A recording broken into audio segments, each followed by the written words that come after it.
이제 가스페 프로젝트 새로운 시작, 새로운 은혜를 가지고 우리가 함께 시작할 텐데요. 저도 조금 두려운 마음이 있습니다. 정말 이걸 잘 할 수 있을까? 우리 성도들이 정말 반짝하다가 끝나진 않을까? 지속적으로 할 수 있을까 하는 마음이 있지만 하나님께서 계속적인 용기를 주시고 우리 성도님들이 이렇게 많이 이렇게 수요일 날 오시고 또 제가 여러분들이 주일 날 신청해 달라고 부탁했을 때 정말 많은 분들이 정말 말씀을 읽어야 되겠다. 특히 어떤 세교우들은 목사님 너무 좋습니다. 제가 너무 성경을 모르고 말씀을 몰랐는데 이번에 제대로 믿을 것 같아요 라고 하는 말씀하는 분들을 보았습니다. 이제 그런 시작이 이 가스페 프로젝트를 통해서 시작되어지기를 간절히 바랍니다. 이제 3월 20일 오늘부터 지난 주일부터 우리 초등부부터 유스 EM은 시작을 했고 이제 우리는 수요일과 주일에 두 번에 걸쳐서 13주 동안 진행을 하게 될 것 같습니다. 너무나도 은혜로운 행진이며 은혜로운 여정이며 은혜로운 걸음이 가스페 프로젝트의 걸음이라고 생각합니다. 총 12개의 주제, 첫째는 위대한 시작, 두 번째는 하나님의 구출 계획, 세 번째는 또 약속의 땅, 이렇게 진행이 돼서 다시 오실 그리스도까지 이어가는 12가지의 성경의 기본적인 맥락과 흐름과 기본 지식들을 깨달아 알아감으로 우리가 하나님의 말씀이 얼마나 일목요연하게 구원의 계획과 구원의 성취를 이루어가는지를 볼 수 있게 합니다. 한번 따라할까요? 하나의 말씀, 하나의 은혜, 하나의 교회. 우리 가스페 프로젝트의 구호입니다. 하나의 말씀, 하나의 은혜, 하나의 교회. 전 세대가 한 교회로서 한 은혜와 한 말씀을 나눌 수 있는 귀한 도전입니다. 가스페 프로젝트 워크숍을 통해서 말씀드린 것처럼 이 가스페 프로젝트는 그리스도에게 집중되어 있고 또 거기에 필요한 성경적인 지식과 또 교리적인 99개의 지식을 설명하므로 여러분 여타의 제자훈련이나 여타의 교리 공부를 따로 하지 않아도 이 과를 따라오면 성경과 함께 또 성경적인 기본적인 지식들을 배워가고 알아가고 깨달을 수 있는 도전이 됩니다.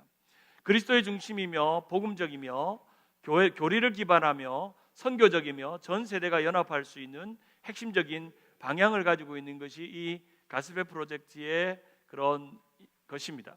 구약 6권, 신약 6권 해서 12권의 책으로 지금 현재까지는 아마 신약의 마지막 3권 정도가 아직 한국어로 번역이 아직 안 돼 있고 그런 작업이 있는데 아마 이 운동이 한국 교회나 이민교회에 분명히 일어날 거라고 저는 생각합니다. 그런 일에 우리 교회가 먼저 나서서 함께 이 일들을 이루어 가기를 간절히 바라고 이런 교재들을 여러분이 보시게 될 겁니다. 첫 번째, 위대한 시작, 이제 새로운 시작에 대한 이야기를 하게 될 것입니다. 특별히 오늘 이 과에는 총 13개의 이야기가 있는데 첫 번째 6개, 또 유닛 2의 첫 번째 유닛 1에는 창조의 하나님은 누구인가, 창조의 하나님은 우리에게 어떤 존재인가를 인간의 창조와 타락에 대한 거, 또 인간의 창조 이후에 아담의 타락, 그리고 가인과 아벨의 사건, 그리고 노아의 홍수, 바벨탑 사건에 이르기까지 창조의 하나님에 대한 1장부터 11장까지의 내용이 기록되어 있습니다. 두 번째 창세기 12장부터 50장까지 우리가 요즘 공부하고 있는 아브라함과 요셉과 이삭과 야곱과 같은 하나님이 약속한 이스라엘 백성들의 새로운 그런 족장의 시대의 약속들을 7가지로 전체적으로 보여주게 될 것 같습니다. 우리 같이 한번 읽어보겠습니다. 성경은 시작. 성경은 예수 그리스도를 중심으로 하는 하나님의 구원의 이야기입니다. 성경을 가르치는 일은 하나님의 구원에 동참하는 하나님의 사람을 만드는 일입니다. 하나님의 사람의 탁월한 모델은 바로 예수 그리스도입니다.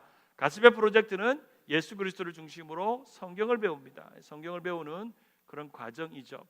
그래서 이 성경이 어떻게 그리스도와 연결되어 있고 또 하나님의 놀라운 구원의 큰 픽처 속에서 성경의 이야기가 하나로 이렇게 연결되고 있는지, 하나님의 구원의 계획, 하나님의 구원의 실행, 그리고 하나님의 구원의 완성까지 이루어지는 하나님의 구원의 놀라운 방법을 그리스도 중심으로 성경을 읽어가는 과정이라고 할 수 있습니다. 여러분이 교재를 펴보시면 각 세션마다 각 교재들의 특징과 그런 내용들이 이렇게 요약이 되어 있고 또 그런 내용들을 하나씩 따라가실 수가 있겠습니다.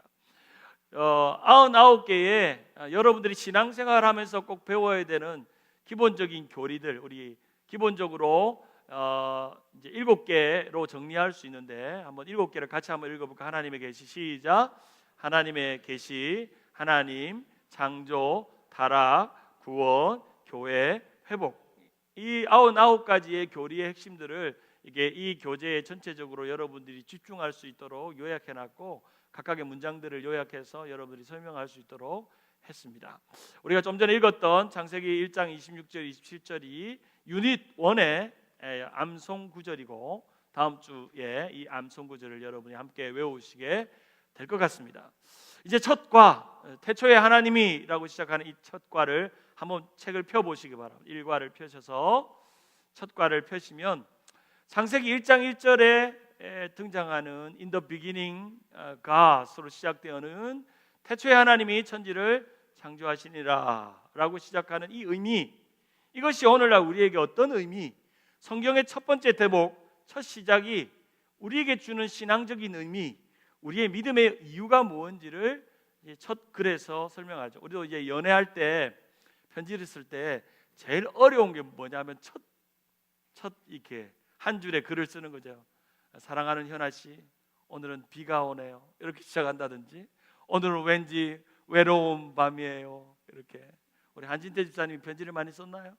우리 경옥 씨에게 안 썼나요? 편지를 많이 쓰는. 보니까 우리 이범명 권사님이 편지를 많이 썼다 그러더라고요. 이민부 장로님에게. 민부 씨 이러면서 이렇게 첫 글을, 성경도 마찬가지로 하나님의 텍스트 말씀을 쓸 때 첫 구절을 어떻게 쓰느냐가 정말 중요합니다. 히브리어로 태초에 하나님이 천지를 창조하셨느니라 라는 말을 히브리어로 같이 한번 읽어볼까요? 시작. 브레시트 바라하 엘로힘 엣 하샤마임 베잇 하아레츠. 이 정도는 히브리어로 한번 외워둬도 괜찮겠죠? 다시 한번 시작. 브레시트 바라하 엘로힘 엣 하샤마임 베잇 하아레츠. 하아레츠 이렇게 합니다. 태초에 하나님이 천지를 창조하시더라. 제가 다니던 신학교 목사님이, 신학교 교수님이 항상 신학생들을 이 구절을 외우게 했어요. 그래가지고 갑자기 시켜요. 우리 신전도사님 일어나서 창세기 1장 1절 히브리어를 외워가지고 이렇게 하게 했던 기억이 나는, 성경의 가장 출발이고 가장 시작이고 어쩌면 문고리와 같이, 마치 성경의 문을 열 때 첫 번째 문 손잡이와 같은 것이 바로 브레시트 바라 엘로힘 엣 하샤마임 베잇 하아레츠라는 태초에 하나님이 천지를 창조하셨다. 우리가 어떤 편지를 쓰거나 영화를 보거나 또 우리가 기억할 만한 그런 대사들이 있잖아요. 제가 지금도 이제 기억하는 대사 중에 하나가 순간의 선택이 몇 년을 좌우한다? 10년을 좌우한다. 무슨 선정이죠? 럭키 금성 선전이잖아요. TV. 이 선전 하나로, 그렇죠. 브라보콘은 몇 시에 만나요? 12시에 만나요? 브라보콘. 그렇죠. 그러니까 그것을 설명하는 첫 번째 미닝, 의미가 있듯이 성경을 설명하는 가장 중요한 포인트는 창세기 1장의 1절에 있다고 할 수 있습니다. 이 그림은 누구의 그림일까요? 말 한번 쳐보세요. 화가가 누굴까요? 다음 주부터 선물을 하나씩 준비를 해야 돼요. 누굽니까? 다빈치, 레오나르 다빈치? 피카소? 미켈란젤로. 미켈란젤로. 이 제목의 이름이 뭐죠? 천지창조죠. 우리는 사실은 이 그림을 실제로 여행 가서 보신 분, 저기 보신 분, 야, 확실히 유럽 가서 보신 소감이 어떠세요? 우리 윤경희 권사님 저걸 본 소감이. 저기 어디에 있죠? 바티칸에 성당에 있잖아요. 성당 어디에 있죠? 천장에 있어요. 천장에. 바티칸 성당에 미켈란젤로가 천지창조라는 그림, 이 천정의 그림인데, 천정의 그림 중에 하나, 교황 율리우스 2세가 시스타나 성당의 천장으로 4년 동안 작업을 했던, 그리고 들어가는 입구부터 창세기의 전체적인 내용들을 9가지 이야기가 그 속에 담겨 있는. 그래서 왜 교회 공동체 안에서 창조의 이야기가 얼마나 중요한가를 대단한 미술가였던 미켈란젤로가 그 한가운데 하나님과 인간의 만남을 상징하는 이 이티의 만남이 아니라 그 만남을 상징하는 이 그림을 이렇게 상징해 놓았습니다. 참 이 그림이 미켈란젤로가 정말 하나님과 인간이 관계하는 존재며 하나님은 인간을 만나기를 원하고 인간은 하나님을 갈구해야 되는 존재임을 너무나도 정확하고 분명하게 설명해 주어 있던 존재입니다. 하늘과 땅이라는 관계 속에서 떨어져 있었지만 그러나 각각의 관계를 통해서 또 하나가 되어지고 서로에 대한 믿음과 신앙이 생겨지는 그림으로 우리에게 보여주고 있죠. 수천 년 동안 우리가 읽고 있고 오늘 우리의 믿음의 가장 근본이라고 말하는 성경의 첫 번째, 태초에 하나님이 무엇을 창조하시니라? 천지를 창조하시니라. 이 첫 문장이 우리의 신앙에 왜 중요할까요? 이 첫 문장이 왜 중요할까요? 한번 누구 대답해 보실 분 있으세요? 오늘 이거는 여러분이 질문한 거 대답도 해보시면 좋겠습니다. 왜 중요할까요? 우리 김성민 집사님, 왜 이 첫 문장이 왜 중요할까요? 중요하다고 하는데, 그렇죠. 각 단어마다 뭔가를 의미하고 있다는 거죠. 이것이. 그래서 이 의미를 잠깐 살펴보겠습니다. 이 의미 속에는 위대하신 실제이신 하나님에 대한 존재, 그리고 스스로 존재하시는 하나님, 자신을 인간들에게 보여주시는 창조주 하나님에 대한 모두 이 이야기의 시작은 누구라고요? 하나님이며, 이 세상의 시작은 누구이며? 하나님이며, 이 삶, 우리 모든 인류의 삶의 이유와 존재의 출발은 in the beginning of God, 하나님의 시작, 하나님의 놀라운 시작이 하나님에는 있다는 거예요. 우리의 모든 삶의 근본, 삶의 이유, 왜라고 질문하는 모든 대답은 어디에 있다고요? 하나님 안에 있다는 것을 이 짧은 창세기 1장 1절에 우리에게 보여주더라는 겁니다. 우리 같이 한번 읽어볼까요? 하나님은 시작. 하나님은 어떤 것에도 어느 누구에도 의존하지 않으십니다. 존재하시는 하나님은 하나님께만 그 존재의 근원을 두고 있습니다. 그러나 하나님은 그 어느 것에도 자신의 존재의 이유를 두지 않으십니다. 하나님 스스로 존재하시고 자존하시고 스스로 영원 불변하시고 영원 전부터 영원 전까지 존재하시는 알파와 오메가 되시고 어제와 오늘과 내일이 되시고 우리의 시간의 주관자가 되시고 우리의 공간의 주관자가 되시고 우주의 통치자가 되시고 우리의 모든 인생을 주관하신 하나님 믿으십니까? 믿습니까? 하나님이 여러분의 시작입니까? 여러분의 생명의 시작입니까? 여러분의 인생의 시작입니까? 온 우주의 시작입니까? 그 믿음이 창세기 1장 1절에서 시작되는 내용입니다. 바로 그것이 우리 이것을 받아들이느냐 받아들이지 않느냐가 우리의 믿음의 출발이기 때문에 창세기 1장 1절이 우리에게 너무너무 중요하다는 겁니다. 창조에 대해서 이 창조라는 것을 잘 이해할 때 우리는 기독교 세계관과 세상을 이해하는 가장 출발점이 거기에서 출발할 수 있다고 말할 수 있죠. 그런데 세상은 하나님에게서 출발하지 않고 인간의 이성이나 논리나 지식이나 진화론이나 세상의 과학적인 생각들과 자신의 수학적인 계산과 논리들로 하나님의 창조를 설명하려 하지만 인간의 제한된 이성과 지식으로 하나님의 이 창조 세계를 다 설명할 수 있다 없다? 없다는 겁니다. 다 설명할 수 없습니다.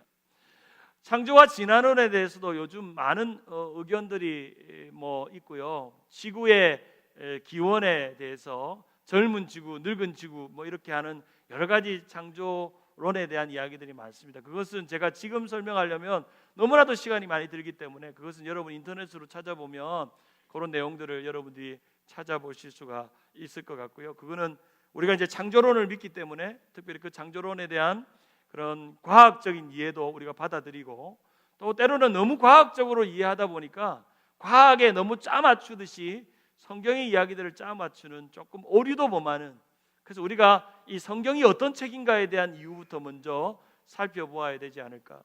그리고 무신론자들 중에 이 도킨슨이라는 사람과 같이 이 신이라는 존재는 자체는 없는데 신이라는 존재 자체는 그냥 우리의 신념이며 우리의 망상일 뿐이다. 그저 우리의 망상에 있는 것일 뿐이지 실제로 신은 존재하지 않는다. 오늘 많은 젊은이들에게 이런 책들이 신에 대한 부정을 하고 무신론자적 삶을 살아갈 수 있는 그런 근거들을 이런 도킨슨과 같은 사람들이 오늘 젊은이들을 교회 안에서 자꾸 빼가는 그런 위기와 어려움들 속에 있다고 할 수 있죠. 그 첫 번째 우리의 전제는 한번 읽어볼까? 하나님이 시작. 하나님이 만물을 창조하셨습니다. 우리 첫 번째 믿음이죠. 왜 이 창조 신앙이 우리에게 왜 중요한가? 우리의 창조 신앙이 왜 중요한가? 특별히 이 교재에서 분명하게 말하고 있는 것은 만물보다 이미 먼저 계신 분은 하나님밖에 없다는 것입니다. 이 세상이 아무것도 없는 상황에서 하나님이 창조하셨고 또 이런 분이 바로 하나님이시라는 것을 설명해주고 있습니다. 특별히 이 창조 신앙을 가르쳐야 됐던 그 당시에 그 성경의 1차 독자들이 있었습니다. 특별히 우리가 성경을 이해할 때 우리가 가져야 되는 것은 성경의 책이 문학책입니까? 과학책입니까? 그렇죠. 문학책입니다. 시며 글이며 이야기입니다. 그런데 허구입니까? 사실입니까? 사실이죠. 우리가 모세오경을 여러분에게 이제 오늘 교재로 드렸는데요. 부록으로 특별히 이제 여러분들이 읽을 거리들은 저희들이 다 설명을 못하기 때문에 여러분에게 이렇게 부록으로 드리면서 설명하는데, 특별히 창세기를 읽어야 됐던 1차 독자가 누구였을까요? 누구였을까요? 에? 아담과 하와? 하와? 아담과 하와가 글을 알았을까요? 그러면 모세오경은 누가 지었어요? 모세오경을 지었는데 모세가 누구를 읽히게 하기 위해서 이것을 계시를 받아 영감을 받아 썼을까요? 누구? 유대인들. 특별히 어떤 유대인들?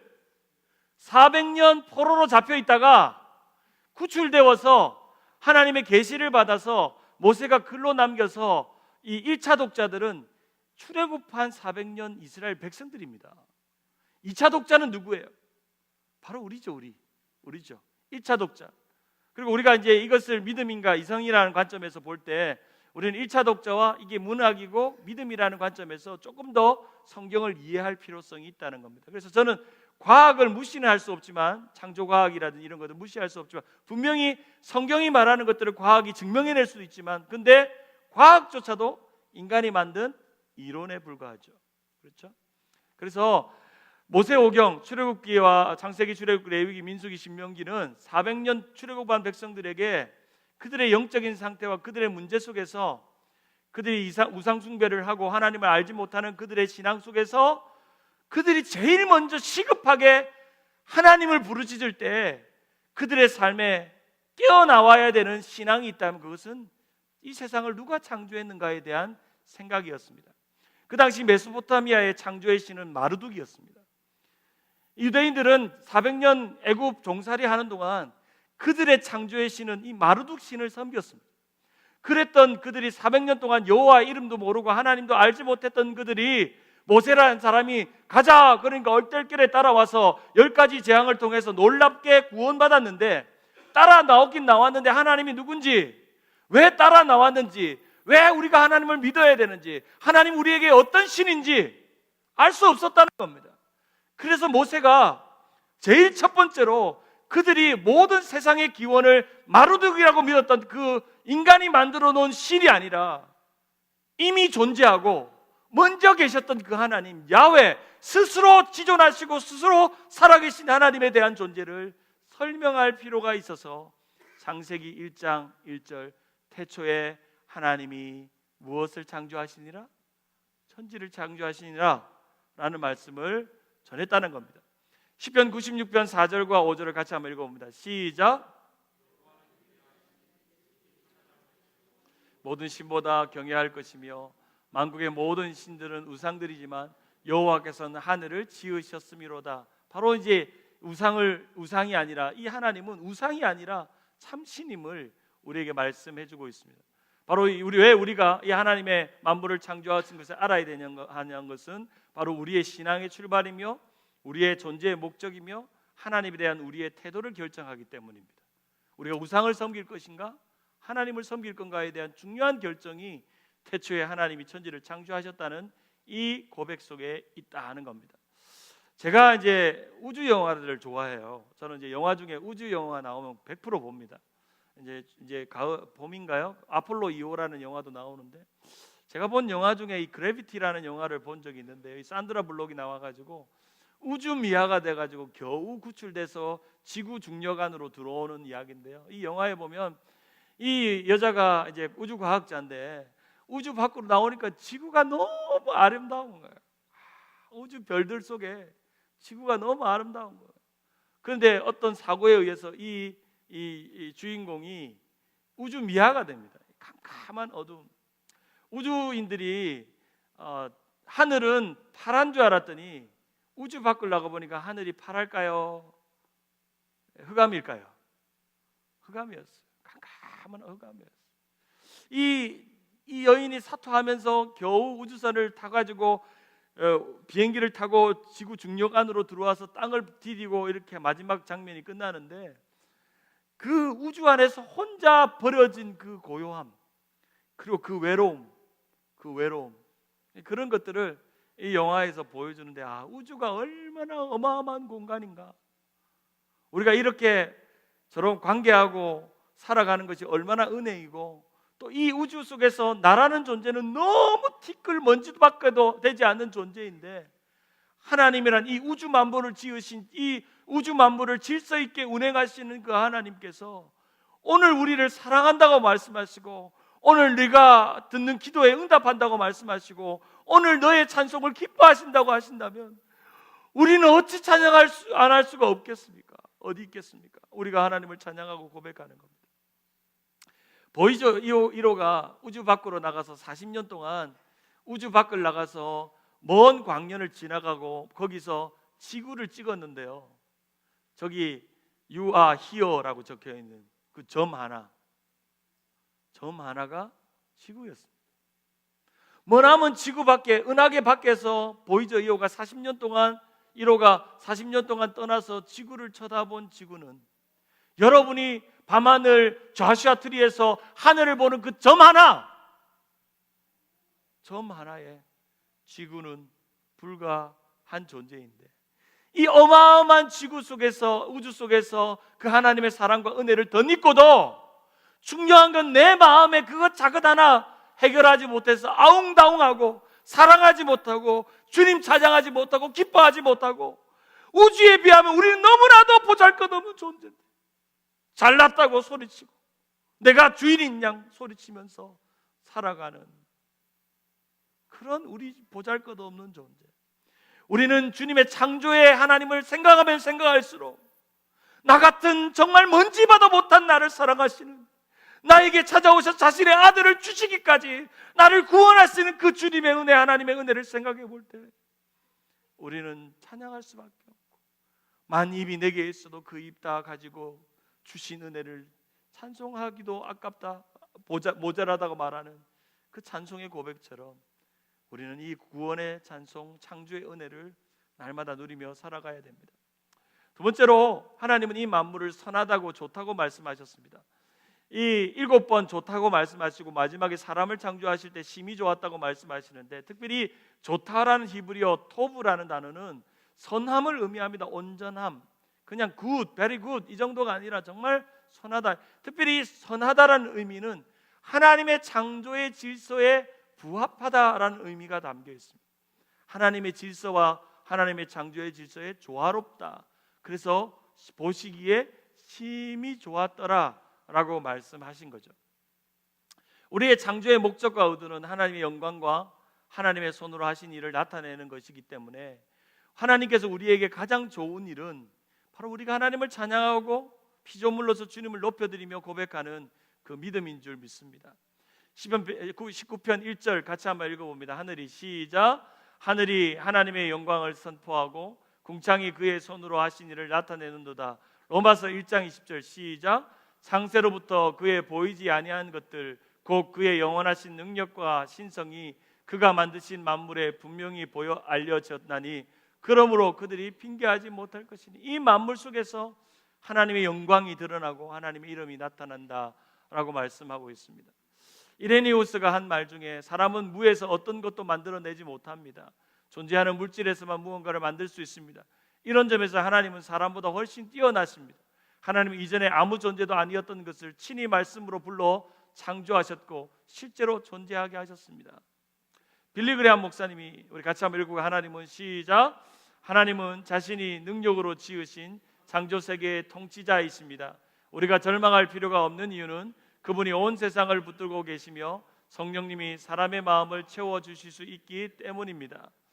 성경은 일반 계시와 특별 계시로 하나님께서 자신을 드러내 보이시는데, 이 일반 계시는 우리가 6일 창조를 통한 그런 하나님의 놀라운 계시들이 나타나고 있고, 특별히 이 창조는 세계와 세계로 이렇게 연결되는데, 첫째 날은 빛과 어둠을, 둘째 날은 하늘과 공창과 물을, 셋째 날은 바다와 육지와 각종 식물을 주시고, 넷째 날, 다섯째 날, 여섯째 날은 그 만드신 공간에 하나님께서 연결해서 이렇게 채워 넣고 계십니다.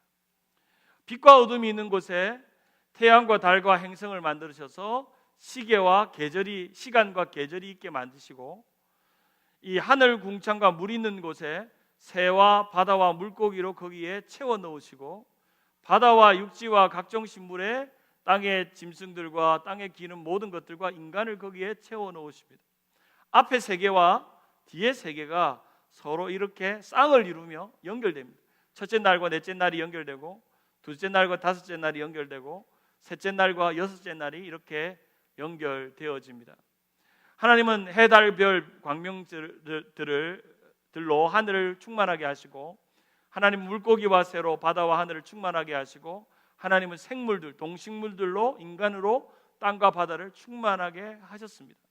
소기름 문답 9문에 보면 창조의 일이 무엇인가, 우리 같이 한번 읽어볼까요? 시작.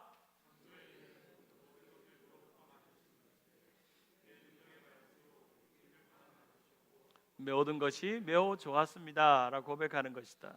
그렇죠? 모든 것을 무로부터 만드신 창조의 일. 창조에는 세 가지 요소가 있습니다. 이거는 적어 놓으십시오. 여러분 교재에 없습니다. 교재에 없는데 한번 적어 놓으십시오. 지금까지 한 건 다 교재에 있습니다.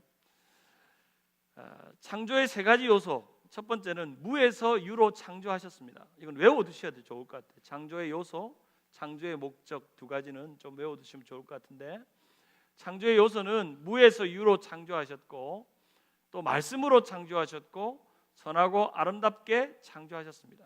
이 세 가지가 정말 중요합니다. 창조의 요소 세 가지, 시작. 무에서 유로 창조하셨고, 말씀으로 창조하셨고, 선하고 아름답게 창조하셨습니다. 두 번째, 창조의 목적 두 개는요 분명합니다. 하나님, 만물로 하나님의 영광이 나타나게 하고 만물로 하나님의 영광을 받으시도록, 하나님의 영광이 온 우주 만물 속에서 이 자연 계시를 통해서 나타나고, 그 모든 만물을 통해서 하나님이 영광 받으시려고. 인간이 찬양하지 않으면 돌들로도 하나님은 찬양을 받을 수 있다 없다? 있다 없다? 있다. 돌들로도 찬양을 받을 수 있다 하나님은. 그렇죠? 시편에 그렇게 나와 있죠. 돌들로도 하나님은 찬양을 받으신다. 온 우주 만물을 통해서 하나님은 찬양을 받으신다 하는 겁니다. 다 적으셨나요? 적었죠? 네. 자, 넘겨보겠습니다. 자, 창조는 하나님의 신적인 능력이다. 그래서 이 목적과 의도를 드러낼 때, 하나님의 그 만드신 목적과 의도를 드러낼 때 하나님의 영광이 나타난다. 마지막 세 번째, 이 창조의 일이 예수 그리스도로 말미암아 연결되어짐을 고린도전서 8장 5절과 6절에 말하는데, 고린도전서 8장 5절과 6절을 같이 한번 읽어봅니다. 시작. 비록 하늘에나 땅이나 신이라 불리는 자가 있어 많은 신과 많은 주가 있으나, 그러나 우리에게는 한 하나님 곧 아버지가 계시니 만물이 그에게서 났고 우리도 그를 위하여 있고, 또한 한 주 예수 그리스도께서 계시니 만물이 그로 말미암고 우리도 그로 말미암아 있느니라. 구약의 이야기 속에는 창조주 하나님에 대한 이야기를 하고 있지만, 신약에서는 그 만물의 창조자의 역할을 창조 때부터 함께 하신 예수님, 그리고 그 창조를 계속 이어서 관여하고 계시는 예수님에 대해서 설명합니다. 특별히 신약과 구약의 창조의 연결고리, 신약의 구약의 창조와 신약의 창조를 이렇게 연결시키는 그런 연결고리 역할을 예수 그리스도께서 하신다 말씀합니다. 그럼 왜 이렇게 예수님이 창조의 관점에서 중요하냐? 하나님이 아들을 통해서 우리에게 특별 계시, 바로 예수님의 계시죠. 복음이죠.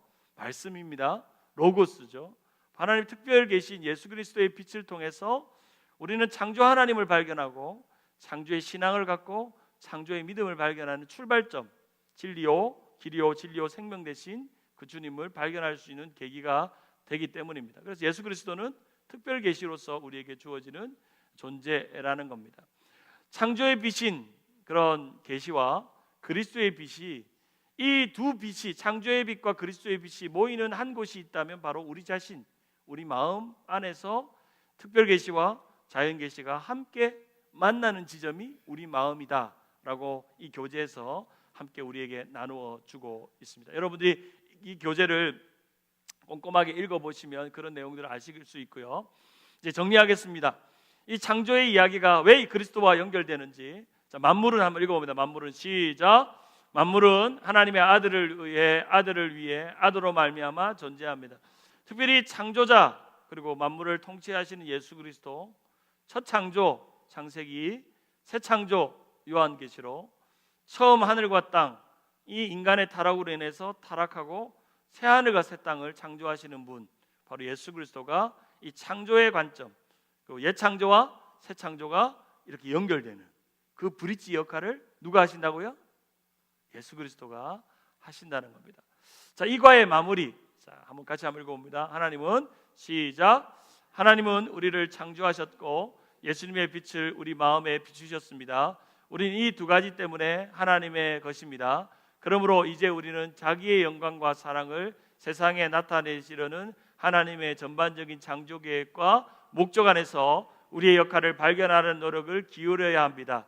우리는 이 세상을 비추는 빛이어야 합니다. 본성으로도 우리는 이 세상의 빛입니다. 바로 이것이 오늘 이 과의 가장 큰 핵심입니다. 그래서 이 가스펠 프로젝트의 마지막 포커싱은 오늘 이 창조의 이야기가 어떻게 예수님의 이야기와 연결되어지는지 그러한 내용들을 하게 될 것입니다. 그래서 다음 주까지 여러분 창세기 1장, 2장 그리고 요한복음 1장 이렇게 읽어오시면 되겠습니다.